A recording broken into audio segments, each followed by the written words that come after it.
Hallo und herzlich willkommen auf meinem Kanal. Heute geht es um das SOG Terminus XR Crimson. Dieses Messer hat den Weg zu mir durch Lukas vom Kanal Mega Raw Knives gefunden. Das ist eine weitere wunderbare Geschichte aus unserer Messergemeinschaft. Wie das dann letztendlich zustande kam, erzähle ich euch nach einer kurzen Vorstellung dieses Messers. Dann fange ich auch direkt an. SOG oder auch Studies and Observation Group Terminus XR Crimson. XR steht hier für das SOG-eigene Locking-System. Ja, basiert letztendlich auf dem Access Lock vom Benchmade.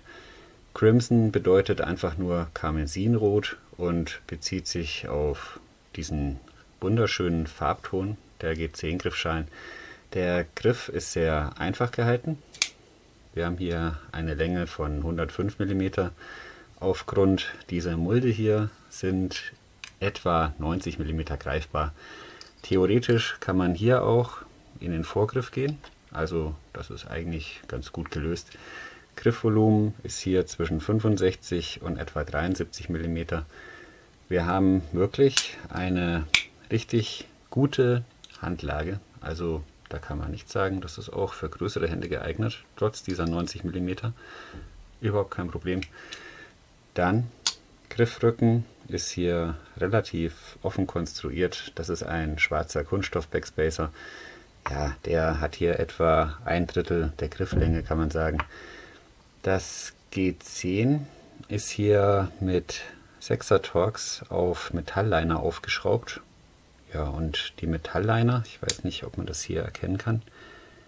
Ja, ich denke, es geht so. Die sind innen nochmal zur Gewichtsersparnis ausgefräst worden. Ja, man muss dazu sagen, das Messer wiegt etwa 97 Gramm, ist vielleicht gar nicht so leicht, aber man muss auch sagen, es ist eine sehr stabile Konstruktion. Deswegen geht das Gesamtgewicht für mich in Ordnung. Hier ist dieser SOG-Clip, der wurde bei mehreren Modellen schon verbaut. Der ist Tip-Up rechts und links zu montieren und es ist ein Deep Curry Clip, allerdings mit einer kleinen Tücke. Man kann hier sehen, konstruktionsbedingt hat er so ein bisschen die Neigung, sich in den Hosensaum irgendwie zu verhaken. Naja, irgendwas ist dann doch immer. Ich würde sagen, wir kommen dann direkt zur Klinge. Jetzt zur Klinge, das ist hier eine Droppoint-Klinge mit Stonewashed Finish. Klingenlänge 77 mm, effektiv liegen wir immer noch bei 72 mm. Klingenhöhe liegt bei 25 mm und die Klingenbreite ist bei ausreichenden 2,8 mm. Die Spitze ist hier auch noch relativ stabil ausgeführt. Dann ist hier eine Swedge, die geht hier bis zur Daumenrampe. Der Flachschliff wurde hier 2/3 der Klinge hochgezogen, ist auch wirklich sauber gemacht. Der Klingenstahl ist interessant, das ist ein Cryo D2. In Bezug auf den Stahl hat mir dann Lukas etwas geholfen. Cryo D2 ist einfach ein tiefkühlbehandelter Stahl, der wird nach dem Härten einer Tiefkühlbehandlung unterzogen. Das hat dann Einfluss auf die Mikrostruktur und macht den Stahl dann zäh. Ich kann gar nicht so viel dazu sagen. Ich verweise später auf das Video vom SOG Terminus, das der Lukas gemacht hat. Ja, was haben wir hier noch?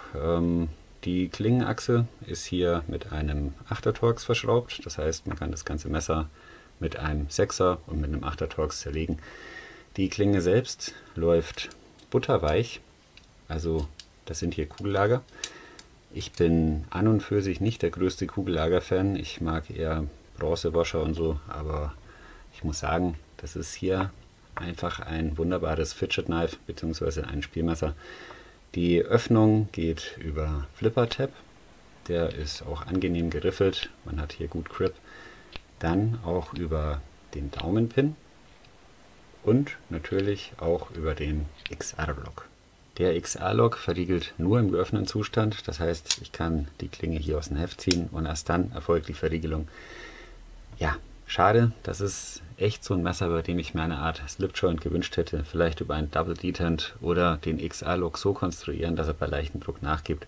Sozusagen den XR-Slip, keine Ahnung, ob es sowas ähnliches schon gibt. Es ist einfach schade wegen diesen unsäglichen 42A. Okay, kurzes Fazit.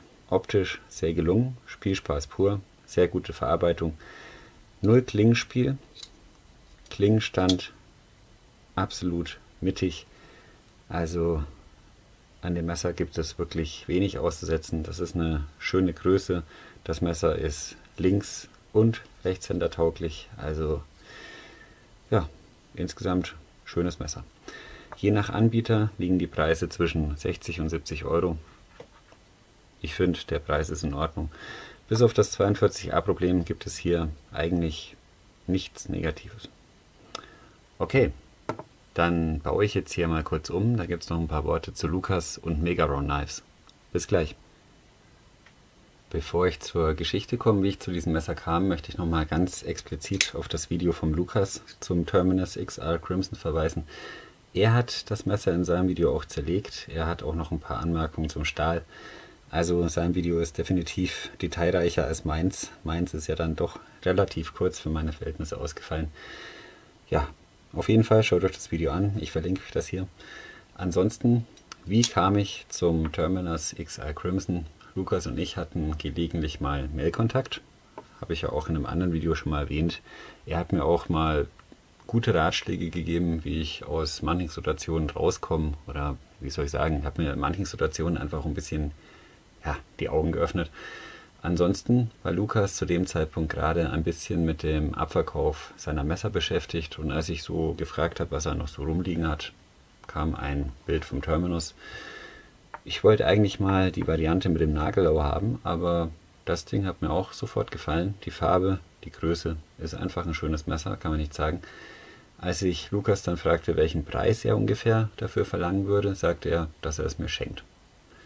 Ja, also in dem Moment hat es mich erstmal umgehauen, muss ich sagen. Das ist nicht selbstverständlich. Das sind hier 60, 70 Euro. Also das ist schon mehr als bemerkenswert. Das ist einfach eine tolle Sache. Das ist aber nicht alles. In dem Paket waren noch viele, viele andere Dinge. Ich fange mal hier an. Das ist hier so ein wasserfester Block.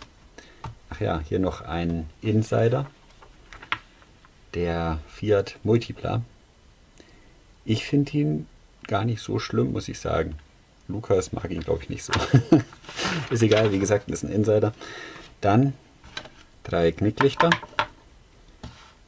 Hier ein Pickfeuerzeug mit Kydex-Scheide. Finde ich irgendwie genial. Also schöne Idee. Jede Menge Paracord. Ein Schlüsselanhänger von Tools for Chance. Hier noch ein Paracord-Anhänger. Nochmal 2 Patches. Paracord-Anhänger mit Bead. Und das hier ist so ein Deep Curry Clip von Victorinox. Also das war ja schon reichlich. Kommt aber noch was, und zwar ein Mora älteres Light. Das kam in der OVP. Also ich konnte es natürlich nicht erwarten, ich habe das gleich aufgerissen. Ich habe ja schon das normale Mora älteres. Das hier ist ja eine ganz kleine Spur anders. Die Klingenform ist ein bisschen anders und es ist ein bisschen schmaler. Ansonsten ist es eigentlich identisch, aber wirklich ein tolles Messer und die Farbe hat mir auch sehr gut gefallen. Das ist hier so ein Grau, kann man sagen. Ja, also ich muss echt sagen, ich war sprachlos. Ich weiß gar nicht ehrlich so richtig, wie ich mich da bedanken soll. In letzter Zeit hatte ich ja dann doch sehr, sehr viel Glück. Das habt ihr vielleicht auch mitbekommen teilweise. Und das hier war dann mehr als großzügig von Lucas. Ich möchte mich hier nochmal bedanken. Mittlerweile habe ich auch schon einen Plan, um das zumindest ein bisschen wieder in die Balance zu bringen. Lucas weiß auch Bescheid. Ja. Zu guter Letzt möchte ich nochmal auf den Kanal von Lucas verweisen. Megaron Knives. Lucas macht Videos in deutscher und englischer Sprache. Und er ist jetzt auch schon ein bisschen über 400 Abonnenten. Das sind tolle Videos mit einem sehr intelligenten Aufbau, sehr viel Fachkompetenz. Ich möchte hier eigentlich gar nicht viel mehr dazu sagen. Schaut euch einfach seine Videos an, abonniert den Kanal. Einfach ein feiner Kerl. Ja, danke Lucas. Für mich war es das jetzt. Ich möchte mich für eure Aufmerksamkeit bedanken. Wünsche euch alles Gute. Bleibt gesund. Bis zum nächsten Mal.